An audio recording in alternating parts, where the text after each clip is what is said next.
लूका 22 अध्याय।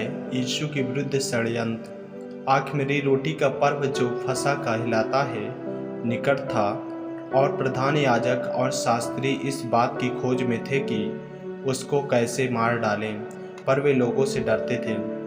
यहूदा का विश्वासघात।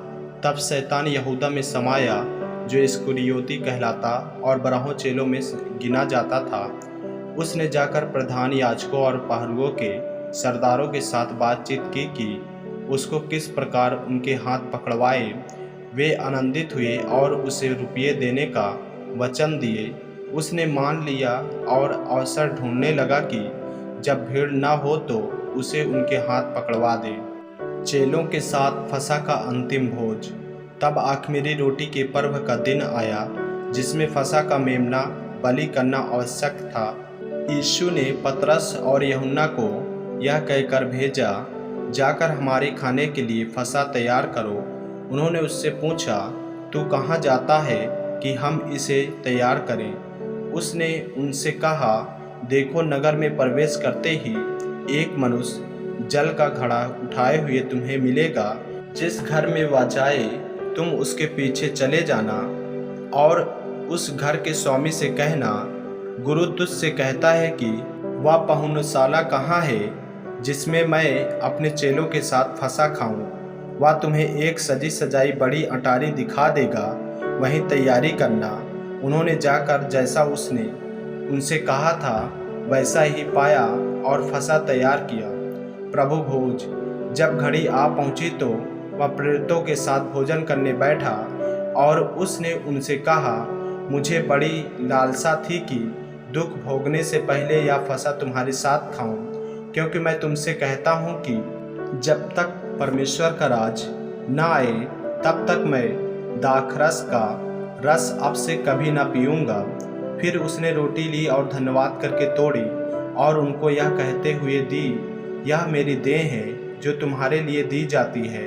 मेरे स्मरण के लिए यही किया करो। इसी रीति से उसने भोजन के बाद कटोरा भी यह कहते हुए दिया, यह कटोरा मेरे उस लहू में जो तुम्हारे लिए बहाया जाता है नई वाचा है।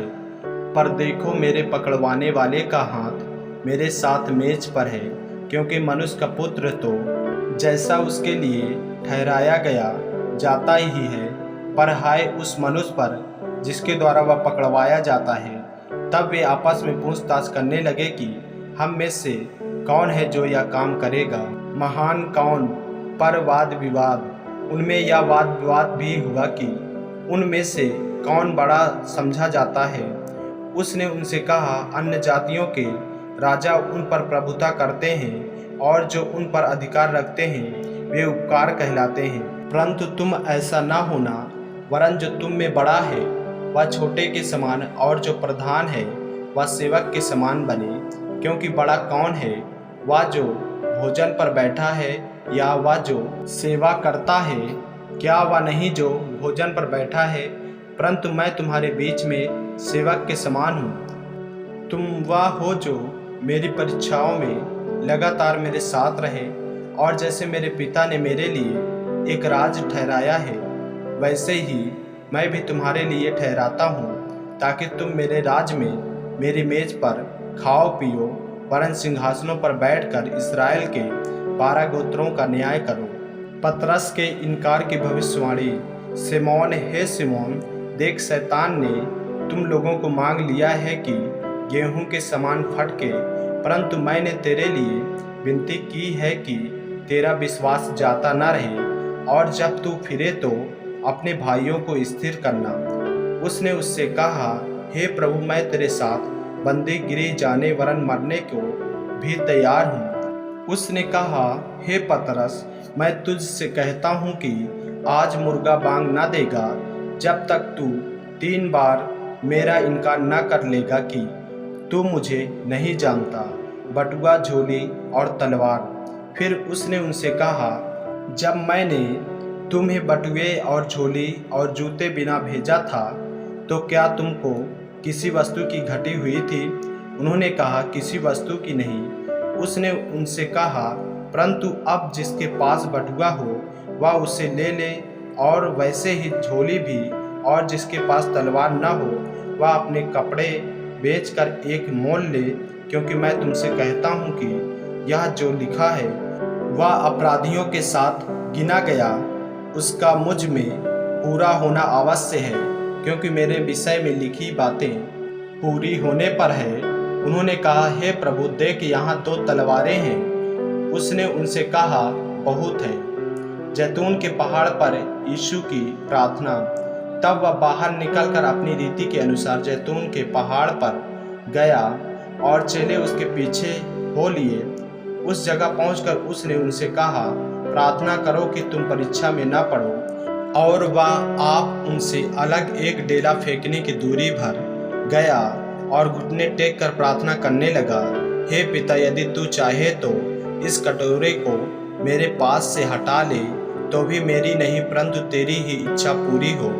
तब स्वर्ग से एक दूत उसको दिखाई दिया जो उसे सामर्थ्य देता था। वह अत्यंत संकट में व्याकुल होकर और भी हार्दिक वेदना से प्रार्थना करने लगा, और उसका पसीना मानो लहू की बड़ी बड़ी बूंदों के समान भूमि पर गिर रहा था। तब वह प्रार्थना से उठा और अपने चेलों के पास आकर उन्हें उदासी के मारे सोता पाया और उनसे कहा, क्यों सोते हो? उठो, प्रार्थना करो कि परीक्षा में ना पड़ो। यीशु का धोखे से पकड़ा जाना। वह यह कह ही रहा था कि एक भीड़ आई और उन बराहों में से एक, जिसका नाम यहूदा था, उनके आगे आगे आ रहा था। वह यीशु के पास आया कि उसका चूमा ले। यीशु ने उससे कहा, हे यहूदा, क्या तू चूमा लेकर मनुष्य के पुत्र को पकड़वाता है? उसके साथियों ने जब देखा कि क्या होने वाला है तो कहा, हे प्रभु, क्या हम तलवार चलाएं? और उनमें से एक ने महायाजक के दास पर तलवार चलाकर उसका दाहिना कान उड़ा दिया। इस पर यीशु ने कहा, अब बस करो, और उसका कान छूकर उसे अच्छा किया। तब यीशु ने प्रधान याजकों और मंदिर के पहरुओं के सरदारों और पुरनियों से, जो उस पर चढ़ आए थे, कहा, क्या तुम मुझे डाकू जानकर तलवारें और लाठियां लिए हुए निकले हो?